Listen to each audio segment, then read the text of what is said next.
ಶೃಂಗೇರಿಗೆ DC Bhanwar Singh ಮೀನಾ ಭೇಟಿ, ಎಲ್ಲಾ ಇಲಾಖೆ ಅಧಿಕಾರಿಗಳೊಂದಿಗೆ ಸಭೆ.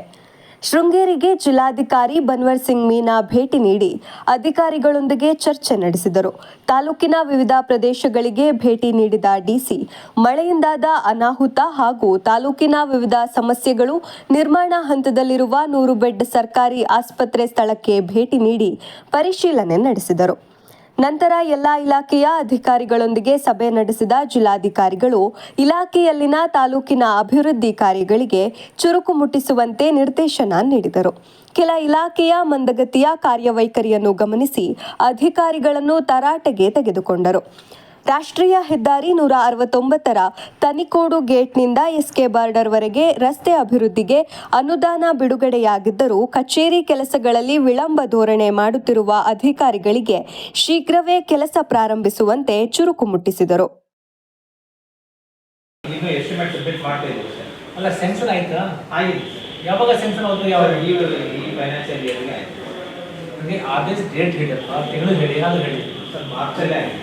ಮಾರ್ಚ್ ಸೆನ್ಸರ್ ಆಗಿರಲ್ಲ. ಮತ್ತೊಂದು ಇಲ್ಲಿವರೆಗೆ ಎಷ್ಟು ಬಿಟ್ಟು ರೆಡಿ ಮಾಡಿಲ್ಲ, ಅದು 3ರಿಂದಾನೇ ಬರಬೇಕು. ಎಸ್ಟಿಮೇಟ್ ಕಳಿಸಿದ್ರೆ ಅದು ಅಪ್ರೂವ್ ಆಗಿ ಅಲ್ಲಿಂದ ಏರಿಯಾಗೆ 3ರಿಂದ ಸೆನ್ಸರ್ ಆಯಿತು. March, April, May, June, July 4 ತಿಂಗಳು ನಾವು ಹೋಗಿದೆ. ಈ 4 ಆಗಿದೆ ಸರ್. ಎಸ್ಟಿಮೇಟ್ ಯಾರು ರೆಡಿ ಮಾಡಿದ್ದಾರೆ? ನಮ್ಮಿಂದಾನೆ. ನೀವು ಮಾಡಿದ್ರೆ ಏಜೆನ್ಸಿ ರೆಡಿ ಮಾಡಿದ್ರೆ? ಇಲ್ಲ, ಏಜೆನ್ಸಿ ಇಲ್ಲ, ನಾನು ಮಾಡಿ. ಇದು ಫಸ್ಟ್ ಟೈಮ್ ಹೋಗ್ತಾ ಇದೆ ಇವಾಗ. ಇವಾಗ ಎಲ್ಲಿದೆ ಎಸ್ಟಿಮೇಟ್ ಸರ್? ಎಸ್ಟಿಮೇಟ್ ಈಗ ಸಿ ಆಫೀಸ್ ಸಿ ಬೆಂಗಳೂರಲ್ಲಿ. ಆಮೇಲೆ ಅವರು ಪಿಡಿ ಕಳಿಸ್ತಾರೆ, ಪಿಡಿ MORTS ಕಳಿಸ್ತಾರೆ. ಅದು ಆಗಿ ಫಾಲೋ ಮಾಡ್ತಾ ಇದ್ದೀವಿ. ಅಲ್ಲಪ್ಪ, ನಾನು ಅನೂಪ್ ಅದಲ್ಲ ಅಲ್ಲಿ ಪಿಡಿ ಅಲ್ಲಿ ಮಾತಾಡ್ತೀನಿ ನಾನು. ಅದು ಸ್ವಲ್ಪ ಪ್ರೈವೇಟ್ ಮೇಲೆ ಮಾಡಿದ್ರೆ very important work. Minus road Gates close. ಅದರಲ್ಲಿ ಡೇಟ್ ವೈಸ್ ಹಾಕ್ಬಿಟ್ಟು, ಡೇಟ್ ವೈಸ್ ಡೇ 1 ಡೇಟ್ ಹತ್ರ ಹಾಕಿ, ನಿಮ್ಮ ಅಧಿಕಾರಿಗಳ ಹೆಸರು ಹಾಕಿ, ವಿಲೇಜ್ ಗೈಡ್, ಫಾರೆಸ್ಟ್ ಹೌಸ್ ಹೆಸರು ಹಾಕಬೇಕು, ನಿಮ್ಮ VRI ಹೆಸರು ಹಾಕಬೇಕು, ಮತ್ತು ಗ್ರಾಮ ಪಂಚಾಯತ್ ಅದು ಹೆಸರು ಹಾಕಿ ಸ್ವಲ್ಪ ಜೊತೆಗೆ ಹೋಗ್ಬೇಕು. ನೀವು ಬೇರೆ ಟೈಮ್ ಹೋಗ್ತೀರಾ, ಅವ್ರು ಬೇರೆ ಟೈಮ್ ಹೋಗ್ತಾರೆ, ಮತ್ತು ಸರ್ವೆ ಕಂಪ್ಲೀಟ್ ಆಗಿದೆ. ಇನ್ನೊಂದು 34 ವೀಕ್ ಆಗಿದೆ. ಕೂಡ ಮಾಡ್ತಿದ್ದೆ ಅದನ್ನು ಬೇಗ ನಿಮ್ಮ ತನಕ ಫೈನಲ್ ಮಾಡಿಬಿಡ್ತೀವಿ. ಉತ್ಪಾದನೆ ಕೂಡ ಅಷ್ಟೇ, ನಾಳೆ ಮೀಟಿಂಗ್ ಮಾಡ್ತೀವಿ. Drone survey is very important. ಅದೆಲ್ಲ notified forest, security forest, deem forest, PFLA, SIT, disease ಎಲ್ಲ. ಓಕೆ, ಸೊ ನಾವು ಎಲ್ಲ ಸಬ್ ರಿಜಿಸ್ಟ್ರಾರ್ ಮತ್ತು ಟ್ರೆಜರರ್ ನಿಮಗೆ ಬೇರೆ ಸಮಸ್ಯೆ ಇದೆಯಾ? ಇಲ್ಲಪ್ಪ, ಹೇಳಿ ಸಮಸ್ಯೆ at least I can plan to solve it 1 year 6 months solve ಮಾಡೋಕ್ಕಾಗತ್ತೆ. ಹೇಳಬೇಕು. ಆನ್ಲೈನ್ ರಿಜಿಸ್ಟ್ರೇಷನ್ ಇದೆ ಸರ್, ಇವಾಗ ಇಲ್ಲಿ ಆ ಥರ ಸಮಸ್ಯೆ ಕಾಣಿಸ್ತಾ ಇದೆ ಸರ್. ನಿಮಗೆ ಸಮಸ್ಯೆ ಇಲ್ಲ, ನೀವು ಸಮಸ್ಯೆ ಇರ್ತೀವಿ ಸರ್. ನಿಮ್ಮ ಕಚೇರಿ ಡಿಸ್ಪೋಸಲ್ ಸರಿಯಾಗಿ ಆಗ್ತಾ ಇದೆಯಾ? ಕ್ರೌಡ್ ಜಾಸ್ತಿ ಇದ್ದಾಗ ನಿಮ್ಗೆಲ್ಲ ಮಾಡ್ತಿಲ್ಲ. How much what is the footfall? ಈ ಸರಿ 2026-27 9 ಕೋಟಿ 12 ಲಕ್ಷ ಕೊಟ್ಟಿದ್ದಾರೆ. ಅದೇ ನನಗೆ ಅದು ಆ್ಯಕ್ಚುಲಿ ಫುಟ್ಫಾಲ್ ರಿಜಿಸ್ಟ್ರೇಷನ್ ಡೈಲಿ ಎಷ್ಟು ಜನ ಬರ್ತಾರೆ? ಒಂದು ದಿವಸ ಏನಿರಲ್ಲ ಸರ್, ವಾರದಲ್ಲಿ okay. there are no complaints, no responding or delay ಮಾಡ್ತಿದ್ದಾರೆ.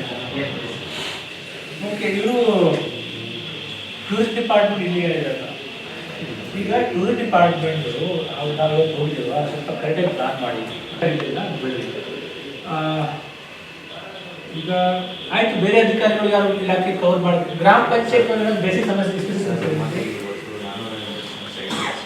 ಹಾಂ ಕರೆಕ್ಟ್. ಏನೋ ಅದು ನಾವು ಔಷಧಿ ಕರೆಕ್ಟ್.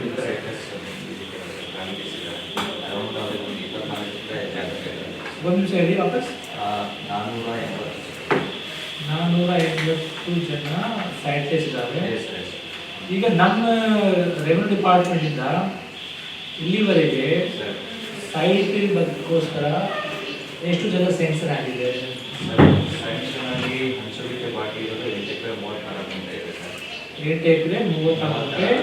ಅದು ಒಂದು ಮೆಣಸೆ ಗ್ರಾಮ ಪಂಚಾಯತಿಯಲ್ಲಿ ಬರ್ತಾ ಇದೆ. ಆಯ್ತು, ಬೇರೆ ಬೇರೆ ಸಮಸ್ಯೆ ಇರ್ತಾವೆ ಬಿಡ್ರಿ.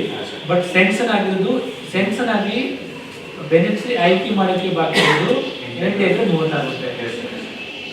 ಓಕೆ ಆ್ಯಂಡ್ ಸೆನ್ಸನ್ ಆಗಿ ಬೆನಿಫಿಟ್ IT ಆಗಿ ಅದನ್ನೇ ಡೆವಲಪ್ ಮಾಡೋಕ್ಕೆ ಅಥವಾ ಅದು ಒಂದು 1 ಎಕರೆ ಇತ್ತು ಸರ್, ಮಾಡಲಿಲ್ಲ ಆಗಿದೆ ಸರ್. ಓಕೆ ಅದು ಕನ್ಸ್ಟ್ರಕ್ಷನ್ ಕೊಡಬೇಕು ಸೊ ಬೇಸಿಕಲಿ 9 ಎಕರೆ 34 ಗುಂಟೆ ನಿಮಗೆ ಸಿಕ್ಕಿದೆ. ನಾವು ಸರ್. ಆಯಿತು, ಈಗ ಇದರಲ್ಲಿ ಎನ್ಕ್ರೋಚ್ಮೆಂಟ್ ಇದೆ ಏನಾದರೂ? ಸರ್ ಅದರಲ್ಲಿ ಎನ್ಕ್ರೋಚ್ಮೆಂಟ್ ಇದೆ ಮತ್ತು ಸರ್ವೆ ಬಾಕಿ ಇದೆ ಸರ್. ನಮಗೆ ಜಾಗ ಗೊತ್ತಿಲ್ಲ. ಈಗ ಸುದ್ದಿ ಇದೆ, ಅದೇ ಸಮಸ್ಯೆ ಏನಾಗುತ್ತೆ. ನಾವು when you want my intervention, any specific issue? Sir, Guruvalli ವಿಲೇಜಲ್ಲಿ ನಮಗೆ ಆ್ಯಕ್ಚುಲಿ ಅದು ಆಶ್ರಯಕ್ಕೆ ಲೇಔಟಿಗೆ ಕೊಟ್ಟಿತ್ತು. ರೆಕ್ಟ್ಯಾಂಗ್ಯುಲರ್ ಶೇಪಲ್ಲಿ ಇತ್ತು ಸರ್ ಜಾಗ ಮಂಜೂರಾತಿ. That is a revenue sketch. ಈಗ ಜನ ಕೂತಿರೋ ಹೇಗೆ ಕೂತಿದ್ದಾರೆ ಅಂದರೆ ಒಂದು ಅಮೀಬಾ ಶೇಪಲ್ಲಿ ಕೂತ್ಕೊಂಡಿದ್ದಾರೆ ಸರ್. ಪ್ಲೇಸೇ ಚೇಂಜ್ ಆಗಿತ್ತು. ಎಕ್ಸ್ಟೆನ್ಷನ್ ಪ್ಲೇಸ್ ಏನಂದರೆ ಫುಲ್ ಫಾರೆಸ್ಟಿಗೆ ಸೇರುತ್ತೆ ಸರ್. ಸೊ ಅದು ಸಾರ್ ಹತ್ರ ನಾನು ಚರ್ಚೆ ಮಾಡಿದ್ರು, ರಿಪೋರ್ಟ್ ಕೊಟ್ಟಿದ್ದೆ ಸರ್. ಆ್ಯಕ್ಚುಲಿ ಈಗ ಅದನ್ನು ಚೇಂಜಸ್ ಮಾಡಿಕೊಟ್ರೆ ನಮಗೆ ಅವರಿಗೆ ಚಕ್ಬಂದಿಗಳನ್ನ ತಿದ್ದುಪಡಿ ಮಾಡಲಿಕ್ಕೆ ಸರ್ ಹೇಳಿದಂಗೆ ಪ್ಲೇಸಸ್ ಮಾಡಿ ಸಮಸ್ಯೆ. ನಾವು ಇಲ್ಲಿ ಅಪ್ರೂವ್ ಮಾಡೋದು ಕ್ಲಿಯರ್ ಮಾಡಿಲ್ಲ, ಬೇರೆ ಕಡೆ ಕೂರಿಸಿದ್ರಿ ಇಲ್ಲಿಗೆ. ಒಂದು 20 ವರ್ಷ ಹಿಂದೆ ಆಗಿದೆ. 2003 ಆಗಿದೆ. ಪೊಸಿಷನ್ಸ್ ಎಲ್ಲ ಕರೆಕ್ಟಾಗಿ ಕೂತಿಲ್ಲ ಸರ್, ಅದೇ ಸಮಸ್ಯೆ ಆಗಿದೆ. ಬಟ್ ಅಳತೆ ಪ್ರಕಾರ ಸರಿದೆಯಾ ಸರ್? ಅಳತೆ ಪ್ರಕಾರ ಮ್ಯಾಪಿಂಗ್ ಎಲ್ಲ ಮಾಡಿ ಬೇರೆ ಮ್ಯಾಪಿಂಗ್ ಕೊಟ್ಟಿದ್ದೀವಿ ಅಂದರೆ ಇದಕ್ಕೆ ಮಿಸ್ಟೇಕ್ ಕೊಟ್ಟು ಓವರ್ ಲ್ಯಾಪಿಂಗ್ ಅಷ್ಟೇ. ಹಾಂ ಸರ್. ಸರ್ವೆ ನಂಬರ್ ಏನು ಮಂಜೂರಾತಿ ಇದೆ ಆ ಜಾಗದಲ್ಲಿ ಇದು ಬೇರೆ ಕಡೆ ಹೋಗಿಲ್ಲ. ಜೋಡಿಸಲು ಮಾಡಿ ವಿ ಕ್ಯಾನ್ ಟೇಕ್ ಕಾಲ್. ಜೋಡಿಸಲು ಮಾಡ್ಕೊಂಡು ಲ್ಯಾಂಡ್ ಸರ್ವೆ ರಿಪೋರ್ಟ್ ಕೊಟ್ಟಿದ್ದೀವಿ ಸರ್. ಅಲ್ಲ, ನೀವು ರಿಪೋರ್ಟ್ ಕೊಡೋಕ್ಕಾಗಲ್ಲ. AD ಸರ್ವೆ ಮಾಡಬೇಕು, ಫಾರೆಸ್ಟ್ ಅವ್ರು ಒಪ್ಕೋಬೇಕು, ಹೆಸರು ಸಮಸ್ಯೆ ಇರಬಾರ್ದು. ವಿಲ್ ಟೇಕ್ ಎ ಕಾಲ್. ಹೈವೇದಲ್ಲಿ ಸುಮಾರು ವರ್ಷ ಮನೆಯೆಲ್ಲ ಹಾಗೆ ಇದೆ ಸರ್. ಸರ್ವೇನ ಮಿಸ್ಟೇಕ್ ಆಗಿದೆ. ಏನೋ ಸುಮಾರು ವರ್ಷಗಳಿಂದ ಒಂದು 60-70 ವರ್ಷಗಳಿಂದ ನಾವು ವಾಸ ಮಾಡ್ತಿರೋ ರಿಜಿಸ್ಟ್ರೇಷನ್ ಇಲ್ಲ ಮನೆ. ಬಟ್ ಆಯ್ತು, ನಾನು ಹೇಳ್ತೀನಿ ಅವರಿಗೆ. ಅವ್ರಿಗೆ ಹೇಳಿ ನಾವು ಅವ್ರಿಗೆ ರೆಂಡಮ್ ಮಾಡಕ್ಕೆ ಹೇಳ್ತೀವಿ. ಮತ್ತೆ ಜೊತೆಗಿದ್ರೆ ಎಲ್ಲ ಮಾಹಿತಿ ಎದುರುಗಡೆ ಮೀಟಿಂಗ್ ಮಾಡಿದ್ದೇನೆ. ಬೇರೆ ಏನಾಗುತ್ತೆ ಹೇಳಿ, ನಾನು ಹೇಳಿದ್ರಲ್ಲ. ನನ್ನ ಮುಖ್ಯವಾಗಿ ಉದ್ದೇಶ ಏನಿತ್ತು ಅಂದರೆ ನನಗೆ ತಾಲೂಕು ಬಗ್ಗೆ ಮಾಹಿತಿ ಗೊತ್ತಾಗಲಿ. ಸೊ ದಟ್ ನಾವು ಪ್ರಯಾರಿಟಿ ಮೇಲೆ ತುಂಬ ಟ್ರಾಫಿಕ್ ರೋಡ್ ಸದ್ಯಕ್ಕೆ ತುಂಬ ವೆಹಿಕಲ್ ರೋಡ್ ಅಗಲ ಆಗಿದೆ. ರೋಡ್ ಮೇಲೆ ರೋಡ್ ಆಗಲ್ಲ ಈಗ ಪ್ರೆಸೆಂಟಲ್ಲಿ ಈಗಂದರೆ ಟ್ರಾಫಿಕ್ ಚೇತಲ್ಲಿ ಅದು ಈಗ ನಮ್ಮ NH ಅವರಲ್ಲಿದ್ದಾರೆ. ಒಳಗಡೆ NH ಮೇಲೆ ಅಲ್ಲ, ಒಳಗಡೆ. ಓಕೆ, ಸರಿ, ಆಯ್ತು. ನಾವು ಸೆಪರೇಟ್ ಹೇಳ್ತೀವಿ. ಸಂಚಾರಿ ನಿಯಮ ಹಳೆ ಹೆಬಿಡಿಸನ್ ಎಲ್ಲ ಹಳೆ ಹೆಬಿಡಿಸನಲ್ಲಿ ಈಗ ರೋಡ್ ಅಲಂಕಾರ ಮಾಡೋದು ಅದು ಸರಿ ಪ್ಲಾನ್ ಮಾಡಿ ಮಾಡೋದು. ಪ್ರಯಾರಿಟಿ ತಗೊಳ್ಬೋದು. ಮೇಬಿ ಒಂದು ಪೇಜ್ ಸ್ಟ್ರೆಚ್ ಏನಾದರೂ. ಈಗ ಯಾಕಂದರೆ ತುಂಬ ಹಳೆ ಟೌನ್, ಅದು ಹಳೆ town actually. One of the oldest town actually. 15 year old town actually, ಐತಿಹಾಸಿಕ ಟೌನ್ ಆ್ಯಕ್ಚುಲಿ. ಸೊ ತುಂಬ ಆವಾಗ ಏನು ಹೇಗೆ ಆಗಿದೆ. ಬಟ್ ಕೆಲವೊಂದು ರೋಡ್ಗೆ ನಾವು ಸ್ವಲ್ಪ ಅಗಲಗಳು ಮಾಡೋಕ್ಕೆ ಪ್ರಯಾರಿಟಿ ತಗೊಳ್ಬೋದು. ಸರ್, ಆಮೇಲೆ ರಾಷ್ಟ್ರೀಯ ಹೆದ್ದಾರಿ ಈಗ ಕೆಲವು ಹೊಂಡಗಳು ಎಲ್ಲ ಇದೆ. ಅದೀಗ ಹೆದ್ದಾರಿ ಇಲಾಖೆಯವರು ಕೆಲವು ವೆಹಿಕಲ್ಗಳು ಹೊಂಡಕ್ಕೆ ಬಿಡ್ತಾ ಇದೆ. ಅದರಲ್ಲಿ ಯಾವುದೇ ರೀತಿಯಲ್ಲಿ ಒಂದು ಪಟ್ಟಿ ಅಥವಾ ಒಂದು ಬೋರ್ಡು ಕೆಲವು ಕಡೆ ಇಲ್ಲ. ರೋಡ್ ಸೇಫ್ಟಿ ದೃಷ್ಟಿಯಿಂದ ಈ ಕೆರೆಕಟ್ಟೆ ಎರಡರಲ್ಲಿ ಮೊನ್ನೆ ಬಂದು ತುಂಬ ವೆಹಿಕಲ್ಗಳು ನಿಂತಿದೆ. ಅಲ್ಲವರೆ ಬೋರ್ಡ್ ಇಲ್ಲ. ಒಂದು ಇನ್ನೊಂದು ಹೈವೇ ಅವರು ಪಟ್ಟಿ ಹಾಕ್ತಾರೆ, ಅದು ಕೂಡ ಹಾಕ್ತಾ ಇದೆ. ಹೋಗುವ ಕೂಡ ಟೆಂಪ್ರರಿ ಆಗಿ ಅದು ಇಲ್ಲ ಸರ್. ಹಾಗೆಲ್ಲ ಹೋಗಿ ಹೊಂಡಕ್ಕೆ ಬಿಡ್ತಾರೆ. ಇದು ಎಲ್ಲಿ ಒಂದು ಸ್ಕೂಲ್ ಮೇಲೆ ಆಗ್ತಾ ಇದೆಯಾ? ಇಲ್ಲ, ಉದ್ಯೋಗ್ತಾರೆ ಶೃಂಗೇರಿಯಿಂದ ಕಲಿಗೋಡು ಕೆರೆಕಟ್ಟೆವರೆಗೆ. ಅಲ್ಲ, ಅದರಲ್ಲಿ ಕೂಡ ಕೆಲವೊಂದು ಕಡೆ ಇರುತ್ತೆ, ಕೆಲವೊಂದು ಟರ್ನ್ ಇರ್ತವೆ. ಅದು ನಾವು ಬ್ಲೇಕ್ ಸ್ಪಾಟ್ ಅಂತ ಹೇಳ್ಬೋದು. ಅಂತ ಕಡೆ ನಾವು ಕ್ರಮ ತಗೊಳ್ತಾ ಇರ್ತೀವಿ. ಎಲ್ಲ ಕಡೆ ಇದೆ. ಎಲ್ಲ ಕಡೆ ಇರಲ್ಲ. ಆ ಸ್ಟ್ರೆಸ್ನಲ್ಲಿ ಮೇಬಿ 5-10 ಕಡೆ ಇರುತ್ತೆ. ಆ ಥರ ನೀವು ಪಟ್ಟಿ ಕೊಡಪ್ಪ. ನಾವು ರೋಡ್ ಸೇಫ್ಟಿ ಕಮಿಟಿ ನಾವು ಅವರಿಗೆ ಕೆಲಸ ಮಾಡ್ತೀವಿ. ಏನಿವೆ NH ಹೇಳ್ತೀವಿ. ಮತ್ತೆ ಆಯ್ತು, ನಾನು ಮಾಡ್ತಾ ಇದ್ದೀನಿ. ಸ್ವಚ್ಛತೆ ಬಗ್ಗೆ ಇನ್ನೂ ಸ್ವಲ್ಪ ಗಮನ ಕೊಡಬೇಕು. ಟೂರಿಸ್ಟ್ ತುಂಬ ಬರ್ತಾರೆ, ಬಾಟ್ಲಿಗಳು ಎಲ್ಲ ಎಸೆದು ಬಿಡ್ತಾರೆ.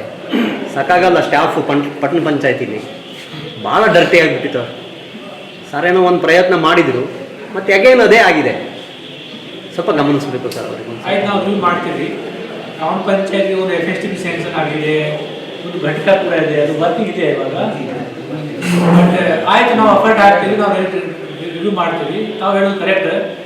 ತುಂಬ ಟೂರಿಸ್ಟ್ ಬರ್ತಾರೆ, ಅವರಿಗೆ ರಾಂಗ್ ಇಂಪ್ರೆಷನ್ ಆಗಬಾರ್ದು. ನಮ್ಮ ಟೌನ್ ಬಗ್ಗೆ ಒಂದು ಒಳ್ಳೆ ಅಭಿಪ್ರಾಯ ಇರಬೇಕು. ಸರ್, ಇನ್ನೊಂದು ಪ್ರಶ್ನೆ. ಈ ಕೆರೆಕಟ್ಟೆ ಹತ್ತಿರ 2 ಬ್ರಿಡ್ಜ್ ಇದೆ, ಬ್ರಿಡ್ಜ್ ಇದೆ. ಅಲ್ಲಿ ಈಗ ಹೈವೇ ಅವರಿಗೆ ಗೊತ್ತಿಲ್ಲ, ಅಲ್ಲಿ ಹೋಗಿ ವೆಹಿಕಲ್ ಟರ್ನಿಂಗ್ ಅಲ್ಲಿ ಮೊನ್ನೆ ಒಂದು ಲಾರಿ ವೆಹಿಕಲ್ ಬರುತ್ತೆ, ಪ್ರತಿ ವರ್ಷ ವೆಹಿಕಲ್ ಬೀಳ್ತದೆ. ಅಲ್ಲಿ ಟೆಂಪ್ರರಿ ಆಗಿ ಒಂದು ಕಡೆ ಬೀಳುತ್ತೆ. ಓಕೆ, ಅದು ಕೂಡ ರೋಡ್ ಸೇಫ್ಟಿ ಕಮಿಟಿನ ತಗೊಳ್ಬೋದು. ಬಟ್ ಅದೇ ಬ್ರಿಡ್ಜ್ ನಾವು ಹೊಸ ಕಟ್ಟಬೇಕಲ್ಲ ಈಗ. ಹೌದೌದು, ಅದೇ ಬ್ರಿಡ್ಜ್ ಹೊಸ ಅದೇ bridge ಹೊಸ ಕಟ್ಟಬೇಕು. ಅವೇ 2 ಬ್ರಿಡ್ಜ್ಗಳು. ಅರ್ಜಿ ಆಗೋವರೆಗೆ ಈಗ ವೆಹಿಕಲ್ ಒಂದು ಏನಾದರೂ ಸಿಗ್ನಲ್ ಹಾಕಬೇಕು, ಅವರು ರೋಡ್ ಸೇಫ್ಟಿ ದೃಷ್ಟಿ ಏನಾದರೂ ಮಾಡಬೇಕು, ನಾವು ಮಾಡ್ತೀವಿ. ಸರಿ ಸರಿ, ನಾನು ಹೇಳಿದ್ದೆ. Okay, thank you. ನಮ್ಮೂರ್ ನ್ಯೂಸ್ನಲ್ಲಿ ಪ್ರಸಾರವಾಗುವ ಎಲ್ಲ ಕಾರ್ಯಕ್ರಮಕ್ಕೆ ಶುಭ ಕೋರುವವರು ಕಡೆಮನೆ ಕಾಫಿ ಶೃಂಗೇರಿ. ನಮ್ಮ ಮಲೆನಾಡಿನ ತೋಟಗಳಿಂದ ನಿಮ್ಮ ಕಪ್ಗೆ ಪ್ರತಿ ಸಿಪ್ನಲ್ಲೂ ಮಲೆನಾಡ ಪಾರಂಪರಿಕ ರುಚಿ. ಶೃಂಗೇರಿಯ ಹಸಿರು ಬೆಟ್ಟಗಳಿಂದ ತಂದ ನೈಸರ್ಗಿಕ ಕಾಫಿ, ನಮ್ಮ ತೋಟಗಳು ಮತ್ತು ನೈಸರ್ಗಿಕ ಸ್ಥಳೀಯ ಬೆಳೆಗಾರರಿಂದ ಕೊಂಡು ಆಯ್ದ ಶ್ರೇಷ್ಠ ಕಾಫಿ ಬೀಜಗಳು. ಗುಣಮಟ್ಟದ ತಯಾರಿ, ಶುದ್ಧತೆ ಮತ್ತು ಸ್ವಚ್ಛತೆಗೆ ಮೊದಲ ಆದ್ಯತೆ. ಸವಿಯಿರಿ ಕಡೆಮನೆ ಕಾಫಿ, ಅನುಭವಿಸಿ ಮಲೆನಾಡ ಸ್ವಾದ.